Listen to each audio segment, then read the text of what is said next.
Morning and जय हिंद बच्चों मैं अजय कुमार वाराणसी उत्तर प्रदेश से आपके अपने चैनल नव शिक्षण पर स्वागत करता हूं। बच्चों कई बच्चों का आ रहा था कि सर हमने सॉल्व करे, अब इसकी आंसर की बताइए। तो मैं आपको पता है कि आंसर की अपनी जगह है, लेकिन जो मैं चीज़ें समझाता हूं वो और उससे आपको और फ़ायदा होता है बच्चों।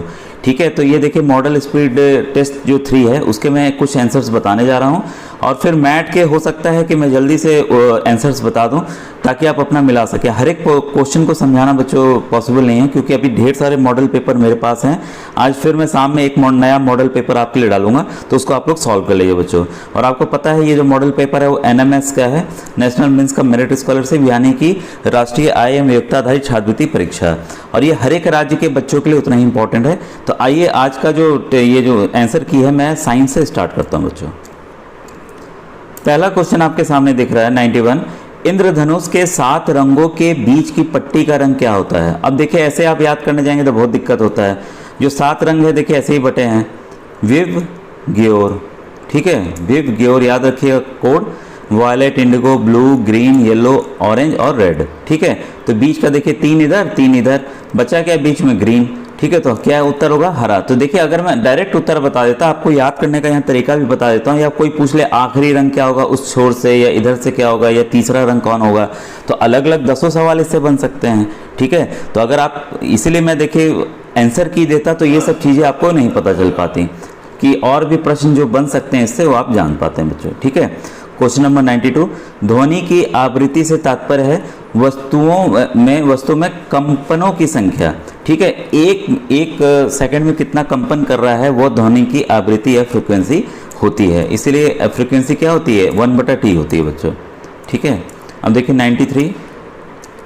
निम्न में से किस पदार्थ में प्रतिरोध सर्वाधिक होता है? अब देखिए चांदी, तांबा, एल्युमिनियम और नाइक्रोम। अब ये देखते हैं, ये सबसे ज़्यादा तो जो धातु, या इसमें आप ये इलेक्ट्रिसिटी को कहें या हीट को कहें, गर्मी को कहें, तो चांदी सबसे अच्छा सर्व देता है। इसके बाद तांबा, इसके बाद एल्युमिनियम की बारी है। ठीक है, सबसे ज़्यादा रेजिस्टेंस जो है, प्रतिरोध जो है, नाइक्रोम देता है। इसलिए देखिए नाइक्रोम का इस्तेमाल जो है हम लोग कहाँ करते हैं? नाइक्रोम का इस्तेमाल हम लोग प्रेस में करते हैं, इस्त्री करने के लिए करते हैं ना कपड़ों में। ठीक है, तो वहाँ नाइक्रोम का इस्तेमाल किया जाए ताकि उसका जो तली है वो गर्म हो जाए और हम प्रेस कर लें, तो इसलिए नाइक्रोम इसका उत्तर है बच्चों। ठीक है, क्वेश्चन नंबर 94। निकट दृष्टि दोष दूर करने के लिए चश्मे में प्रयुक्त लेंस प्रकाश किरणों को क्या करता है? अब 94 का उत्तर है आपका अपसारित करता है बच्चों। ठीक है, क्वेश्चन 95।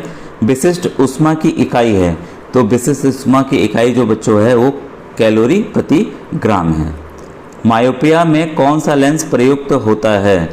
ठीक है, 96 का उत्तर है बच्चों आपका अवतल लेंस। ठीक है, और क्वेश्चन नंबर 97 है डायनमो का उपयोग होता है। डायनमो का उपयोग बच्चों जनरेटर में होता है, बिजली पैदा करने के लिए होता है। ठीक है, क्वेश्चन नंबर 98। जल की विशिष्ट ऊष्मा होती है, इसका उत्तर है 4200 जूल प्रति केजी सेल्सियस। 99। पुनः न प्राप्त होने वाली ऊर्जा का स्रोत है, मतलब वह ऊर्जा स्रोत जो खत्म हो जाए। ठीक है, तो आपको पता है अगर कोयला हम जलाएंगे तो क्या होगा? खत्म हो जाएगा। बायोगैस हम वापस पा सकते हैं, जल वापस हमें रिन्यूएबल एनर्जी में आता है, वायु हमेशा चलती रहती है, तो उससे हम बिजली पैदा कर सकते हैं। इसलिए 99 का क्या है? 4 है आंसर बच्चों। क्वेश्चन नंबर 100 है बच्चों आपके सामने। इनमें से एक को छोड़कर सभी समय की इकाई हैं। देखिए सेकंड भी है, माह भी है, वर्ष भी है। कई बच्चे यहाँ प्रकाश वर्ष से कंफ्यूज हो जाएंगे। वर्ष, ये बच्चों प्रकाश वर्ष जो है वो दूरी का मात्रक है, दूरी की इकाई है बच्चों। ठीक है, और देखिए 101। वॉशिंग सोडा का जलीय विलयन होता है, ये क्षारीय होता है। जब भी वॉशिंग सोडा क्या होता है? एक बेस होता है, क्षार होता है, इसमें पानी मिलाया जाता है तो क्षारीय बन जाएगा उसका सॉल्यूशन। सर्वाधिक मात्रा में नाइट्रोजन उपस्थित रहती है यूरिया में बच्चों। यूरिया का छिड़काव इसलिए खेतों में किया जाता है।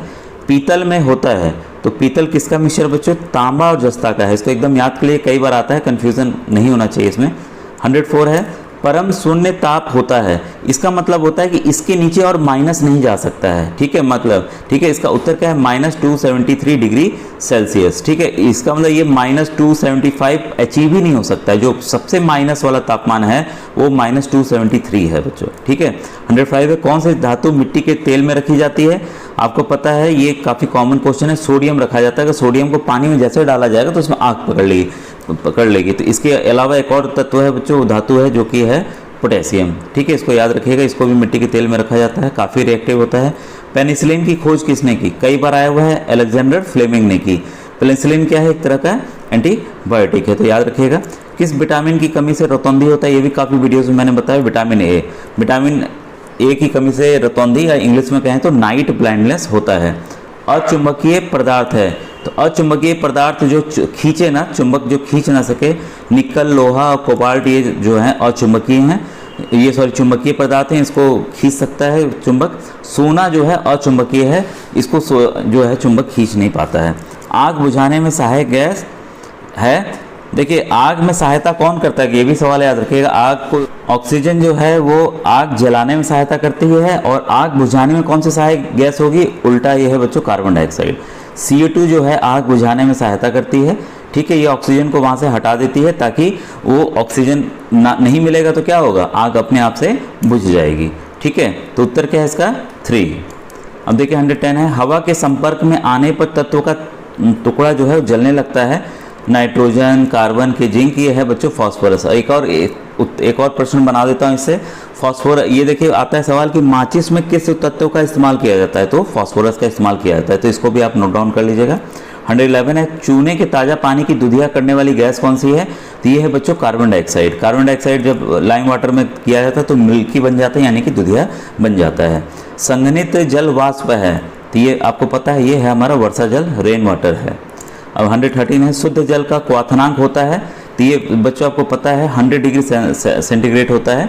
इसी पे इसको बॉइलिंग पॉइंट भी कहते हैं, तो इसी पे पानी क्या होता है, उबलने लगता है। विटामिन बी कॉम्प्लेक्स का सर्वोत्तम स्रोत है, सर्वोत्तम स्रोत पूछा गया बच्चों। ये देखिए इस अंकुरित बीज में पाया जाता है, लेकिन सबसे ज़्यादा यकृत में पाया जाता है। चर्बी में आपका फैट पाया जाएगा, नींबू में आपका विटामिन सी पाया जाएगा। ठीक है, तो इस चीज़ों को याद रखिएगा।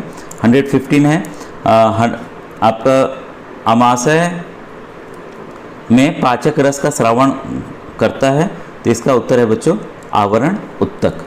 इंसुलिन की स्रावक है, ये इंसुलिन जो है कहाँ से निकलता है, ये अग्नाशय ग्रंथि से निकलता है। आपको पता है इंसुलिन किसमें सहायक होता है, जो शुगर हमारे अंदर हम चीनी खाते हैं, कुछ भी खाते हैं, तो ये जो ग्रंथि अग्नाशय ग्रंथि है ज़्यादा से ज़्यादा इंसुलिन रिलीज करती है, ताकि जो एक्स्ट्रा ये शुगर है हमारे अंदर ब्लड में वो कम हो जाए। तो अगर यही जब अग्नाशय ग्रंथि इंसुलिन नहीं निकाल पाती है, तब जाके लोगों को डायबिटीज़ या शुगर की बीमारी हो जाती है, जिसको कहा जाता है। ठीक है, तो इंसुलिन का एक और आपको क्वेश्चन तैयार हो गया एक्स्ट्रा। फिर 117 है, निम्न में से कौन एक कोषीय जीव है, एक कोषीय मतलब एक सेल होता है जिसमें, ठीक है, वो है अमीबा। 118 है, किस वर्ल्ड ग्रुप में ब्लड ग्रुप में एंटीजन नहीं पाया जाता है। इसके लिए बच्चों एक अलग से ब्लड ग्रुप का मैं वीडियो बना दूंगा, क्योंकि इससे काफ़ी क्वेश्चंस आते हैं। ठीक है, और अभी से पूरा एक्सप्लेन करना जरूरी नहीं, तो इसका उत्तर क्या होगा, इनमें से कोई नहीं। ठीक है, क्वेश्चन 119 है, जीवों की संरचनात्मक इकाई होती है, तो ये होती है बच्चों कोशिका। स्वस्थ दांतों और हड्डियों के लिए आवश्यक खनिज है, तो हमारे लिए आवश्यक खनिज क्या है, आपको पता है, बार बार कहा जाता है कि दूध पीजिए, तो उसका क्या है, कैल्शियम। कैल्शियम से हमारे क्या होते हैं, दांत बहुत ही मजबूत बनते हैं। 121 है, अमाशय स्रावित करता है 100, यह है तनु हाइड्रोक्लोरिक अम्ल, यानी कि HCl हाइड्रोक्लोरिक एसिड रिलीज करता है, जो कि खाने को पचाने में सहायक होता है। और थोड़े से और क्वेश्चन बने हैं, इसके बाद मैं सामाजिक अध्ययन के प्रश्नों को बताऊँगा नेक्स्ट वीडियो में बच्चों। अब देखिए ये है आपका क्वेश्चन 122, आहार नली का सबसे बड़ा भाग होता है, सबसे बड़ा भाग क्या होता है, छोटी आंत, बहुत ही लंबी होती है और बहुत बड़े भाग में सिकुड़ के फैले रहती है बच्चों। 123 है, पित्त रस स्रावित होता है, ये होता है बच्चों यकृत द्वारा। जो बॉयल जूस है, इसको इंग्लिश में बॉयल जूस कहा जाता है, ये हमारे लीवर से निकलता है। ठीक है, 124 है, निम्नलिखित में से कौन पौधा कीट पक्षी है, मतलब जो कीड़ों को खाता है, वो है ड्रासेरा। ये काफ़ी इंपॉर्टेंट है, और क्यों खाता है, वो नाइट्रोजन की अपनी कमी को दूर करने के लिए खाता है। भाई सबको तो यूरिया नहीं मिल पाएगा ना। लार में कौन सा एंजाइम पाया जाता है, ये भी काफ़ी इंपॉर्टेंट क्वेश्चन है बच्चों। टाइलिन एंजाइम पाया जाता है, जो कि मुंह में ही स्टार्च को या शुगर को पचाना शुरू कर देता है बच्चों, तो यही एक एंजाइम पाया जाता है टाइलिन। 126 देखिए, यहाँ से अब क्या होगा, हमारा सामाजिक अध्ययन शुरू हो रहा है, इसके लिए मैं नेक्स्ट वीडियो बनाऊंगा बच्चों। Thank you.